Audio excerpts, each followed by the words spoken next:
Hello friends, welcome to hello Telugu channel. ఇది మన investment సిరీస్లో 8th వీడియో. మీరు మన ఇన్వెస్ట్మెంట్ సిరీస్ను ఫాలో అవ్వకపోతే ఐ బటన్లో ప్లేలిస్ట్ను ప్రొవైడ్ చేయడం జరిగింది. సో మీరు అక్కడ నుండి ఫుల్ సిరీస్ను ఫాలో అవ్వచ్చు. ఈ వీడియోలో మనం మ్యూచువల్ ఫండ్ అంటే ఏంటి, మ్యూచువల్ ఫండ్ ఇన్వెస్ట్మెంట్కు స్టాక్ మార్కెట్లో ఇన్వెస్ట్మెంట్కు తేడా ఏంటి, ఎందులో ఇన్వెస్ట్ చేస్తే మంచిది, మ్యూచువల్ ఫండ్ యొక్క అడ్వాంటేజెస్ అండ్ డిసడ్వాంటేజెస్, ఇంకా ఎన్నో విషయాలు ఈ వీడియోలో తెలుసుకుందాం. So let's get in to the topic.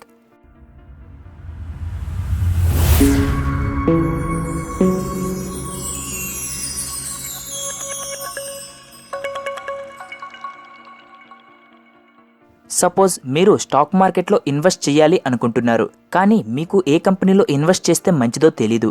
అలాంటి వాళ్లకు మరియు ఎవరైతే షేర్ మార్కెట్ యొక్క నాలెడ్జ్ ఉండి కూడా టైం లేక కంపెనీస్ యొక్క అనాలిసిస్ చేయలేకపోతున్నారో వాళ్లకు మ్యూచువల్ ఫండ్స్ బాగా ఉపయోగపడుతుంది. మీకు మ్యూచువల్ ఫండ్స్లో ఇన్వెస్ట్ చేయడానికి కంపెనీ యొక్క అనాలిసిస్ చేయవలసిన అవసరం లేదు. బట్ మీరు ఇన్వెస్ట్ చేద్దాం అనుకుంటున్న మ్యూచువల్ ఫండ్ యొక్క పెర్ఫార్మెన్స్ అనాలిసిస్ మాత్రం తప్పకుండా చేయాల్సి ఉంటుంది. మ్యూచువల్ ఫండ్ కంపెనీస్ మనలాంటి వాళ్ళ దగ్గర అమౌంట్ను కలెక్ట్ చేసి ఆ మొత్తం అమౌంట్ను ఫండ్ మేనేజర్ చేతిలో పెడతారు. ఈ ఫండ్ మేనేజర్ మనలాంటి వాళ్ళు ఇచ్చిన ఎంతో మనీని ఎన్నో కంపెనీస్లో ఇన్వెస్ట్ చేస్తూ ఉంటారు. వీళ్ళు తీసుకున్న స్టెప్స్ బట్టి మనకు ప్రాఫిటా లేదా లాసా అని డిపెండ్ అయి ఉంటుంది. ఈ ఫండ్ మేనేజర్స్కు ఆ ఫీల్డ్లో చాలా ఎక్స్పీరియన్స్ అండ్ నాలెడ్జ్ ఉంటుంది. మ్యాక్సిమం కేసెస్లో అన్ని మ్యూచువల్ ఫండ్ కంపెనీస్ మనకు మంచి ప్రాఫిట్స్నే ఇస్తాయి. మనకు సుమారుగా 10% వరకు రిటర్న్ వచ్చే ఛాన్స్ ఉంది. నార్మల్గా అందరూ మ్యూచువల్ ఫండ్స్ అనేవి మన షేర్ మార్కెట్ మీద కంప్లీట్గా డిపెండ్ అయ్యి ఉంటుంది అని అనుకుంటూ ఉంటారు. బట్ అది కరెక్ట్ కాదు.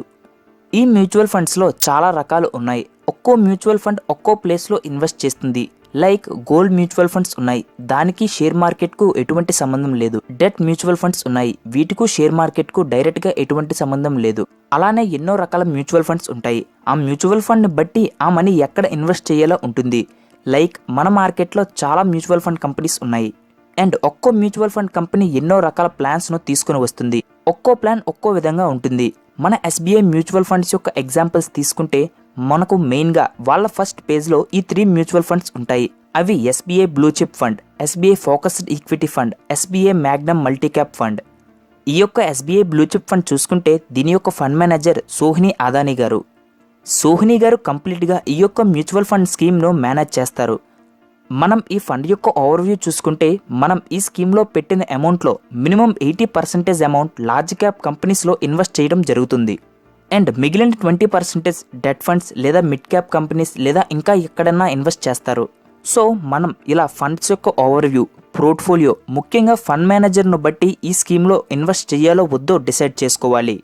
మీకు ఇప్పుడు లార్జ్ క్యాప్ కంపెనీస్ అంటే ఏంటి, మిడ్ క్యాప్ కంపెనీస్ అంటే ఏంటి అని ఒక డౌట్ వచ్చి ఉంటుంది. లార్జ్ క్యాప్ కంపెనీస్ అంటే ఆ కంపెనీ యొక్క మార్కెట్ క్యాపిటలైజేషన్ 20,000 కోట్ల కన్నా ఎక్కువ ఉంటుంది. అండ్ అదే మిడ్ క్యాప్ కంపెనీస్కు మార్కెట్ క్యాపిటలైజేషన్ 5,000 కోట్ల నుండి 20,000 కోట్ల మధ్యలో ఉంటుంది. అండ్ స్మాల్ క్యాప్ కంపెనీస్ అయితే మార్కెట్ క్యాపిటలైజేషన్ 5,000 కోట్ల కన్నా తక్కువ ఉంటుంది. మీకు ఇప్పుడు ఒక డౌట్ వచ్చి ఉంటుంది, మనం మన డబ్బులు ఇస్తే వాళ్ళు కష్టపడి అనాలిసిస్ చేసి మళ్ళీ మనకు ప్రాఫిట్ ఇచ్చేస్తారా అని. వాళ్ళు మనకు ఫ్రీగా సర్వీస్ చేయరు. మనకు సర్వీస్ చేస్తున్నందుకు ఛార్జెస్ తీసుకుంటారు. అది సుమారుగా 1% నుండి 2% వరకు ఉంటుంది. దీనిని ఎక్స్పెన్స్ రేషియో అని అంటారు. ఈ ఎక్స్పెన్స్ రేషియో ఎంత తక్కువ ఉంటే మనకు అంత మంచిది. ఈ ఎక్స్పెన్స్ రేషియోను డైరెక్ట్గా మన ఇన్వెస్ట్మెంట్ మీద తీసుకుంటారు, ప్రాఫిట్ మీద కాదు. ఒక ఎగ్జాంపుల్ తీసుకుందాం. ABC mutual funds company 1% expense ratio తీసుకుంటుంది. And XYZ mutual fund company 2% expense ratio తీసుకుంటుంది. రెండు కంపెనీస్ యొక్క మ్యూచువల్ ఫండ్స్ బాగానే పెర్ఫామ్ చేశాయి అనుకుందాం. సో రెండు కంపెనీస్ కూడా మనకు 10% ప్రాఫిట్ను తీసుకుని వచ్చాయి అనుకుందాం. మనకు రెండు కంపెనీస్లో ఒక్కో 10,000 రూపీస్ ఇన్వెస్ట్ చేస్తే మనకు 10% ప్రాఫిట్తో కలిపి 11,000 రిటర్న్ రావాలి. కానీ ఈ యొక్క ఎక్స్పెన్స్ రేషియో వలన మనకు ABC కంపెనీలో 10,000కి 1% తీసేస్తే 9,900 ప్లస్ 1,000 ప్రాఫిట్. సో టోటల్గా ABC కంపెనీలో ఇన్వెస్ట్ చేసిన అమౌంట్కు 10,900 వచ్చింది. అండ్ అదే XYZ కంపెనీలో 2% తీసేస్తే 10,000లో 2% 200. So 10,000 minus 200 9,800 and profit 1,000. So టోటల్గా మనకు XYZ కంపెనీ వలన 10,800 వచ్చింది. ఇన్వెస్ట్మెంట్ 10,000 మాత్రమే కాబట్టి రెండు మ్యూచువల్ ఫండ్ కంపెనీస్కు మధ్య కేవలం 100 రూపీస్ మాత్రమే తేడా వచ్చింది. అదే ల్యాక్స్లో ఇన్వెస్ట్ చేస్తే మనకు చాలా ఎక్కువ డిఫరెన్స్ వస్తుంది. సో ఎక్స్పెన్స్ రేషియో ఎంత తక్కువ ఉంటే అంత మంచిది. ఇంకా క్లియర్గా చెప్పాలి అంటే సపోజ్ ఏబీసీ కంపెనీ యొక్క మ్యూచువల్ ఫండ్ ఎక్స్పెన్స్ రేషియో 1% అనుకుందాం. మనం ఆ కంపెనీ స్కీమ్లో 100 రూపీస్ ఇన్వెస్ట్ చేసాం అనుకుందాం. మనం 100 రూపీస్ చేసినప్పటికీ కూడా కంపెనీ యొక్క 1% ఎక్స్పెన్స్ రేషియో తీసేసి, అంటే 1 రూపీ తీసేసి మిగతా 99 రూపీస్ మాత్రమే మన మ్యూచువల్ ఫండ్ కంపెనీ ఇన్వెస్ట్మెంట్ చేస్తుంది. మీకు ప్రాఫిట్ వచ్చినా రాకపోయినా మ్యూచువల్ ఫండ్కు రావాల్సిన అమౌంట్ వస్తుంది. దీనిని అడ్వాంటేజ్గా తీసుకొని కొన్ని కంపెనీస్ ఎక్కువ మంది కస్టమర్స్ చేత ఇన్వెస్ట్ చేయిస్తున్నారు. కానీ మనం వాళ్ళ పెర్ఫార్మెన్స్ బాగా లేదు అని తెలుసుకునే లోపే ఆ కంపెనీస్ ఎక్స్పెన్స్ రేషియోను మన అమౌంట్ నుండి డిడక్ట్ చేయడం జరుగుతుంది. సో అందుకే మనం మ్యూచువల్ ఫండ్స్లో ఇన్వెస్ట్ చేసే ముందు ఆ మ్యూచువల్ ఫండ్ స్కీమ్ యొక్క అనాలిసిస్ చేయవలసి ఉంటుంది. మ్యూచువల్ ఫండ్స్లో ఇన్వెస్ట్ చేయడానికి మనకు 2 ఆప్షన్స్ ఉంటాయి. మొదటిది మనం ఒకేసారి ఎంత అమౌంట్ ఇన్వెస్ట్ చేయాలి అనుకుంటున్నామో అంత అమౌంట్ చేయటం, లేదా రెండవది ఒక ప్లాన్ ప్రకారం నెలకు ఇంత అమౌంట్ అని మన బ్యాంక్ నుండి డిడక్ట్ అయ్యి ఆ మ్యూచువల్ ఫండ్స్లో ఇన్వెస్ట్ చేసేలా చేసుకోవచ్చు. ఇప్పుడు మీకు మ్యూచువల్ ఫండ్ అంటే ఏంటో ఒక ఐడియా వచ్చింది అనుకుంటున్నాను. మ్యూచువల్ ఫండ్ యొక్క అడ్వాంటేజెస్ అండ్ డిసడ్వాంటేజెస్ తెలుసుకునే ముందు మీ అందరికీ ఒక చిన్న రిక్వెస్ట్. నా ఎక్స్ప్లెనేషన్ మీకు నచ్చితే ఈ వీడియోను లైక్ చేసి మన హలో తెలుగు ఛానల్ని సబ్స్క్రైబ్ చేసుకోండి.